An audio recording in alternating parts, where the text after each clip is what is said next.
मेधावृत्ति छात्र छात्री को स्कूल रे संबर्धना डुंगरीपाली ब्लॉक बड़कल्ले सरकारी उच्च प्राथमिक विद्यालय रे प्रतिवर्ष परी छात्र छात्री विद्यालय शिक्षक शिक्षयित्री एवं अभिभावक अभिभाविका सहयोग हेतु 4 जन छात्र छात्री पठाणी सामंत गणित मेधावृत्ति परीक्षा रे कृतिकार्य होइछंती। सेमाने हेले आरसी साहू लोपामुद्रा घेबिला पंकज पात्र एवं शोभित कुमार भोई।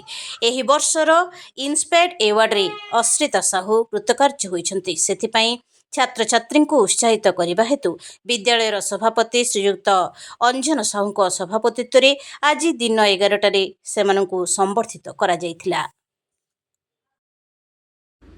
Ion higher secondary school of science technology Dungripali एठारे उन्नत मानर क्लासरूम अत्याधुनिक लैबोरेटरी योगा क्लास एक्सपीरियंस शिक्षक द्वारा शिक्षादान उपलब्ध सहित छात्र छात्री मानक पय स्वतंत्र हॉस्टेल सुविधा उपलब्ध एसी क्लासरूम रहितबा बेले आसंता मार्च 15 रु फ्री समर कोर्स आरंभ हेबा सहित नीट एवं जेईर प्रिपरेशन करा जिवो।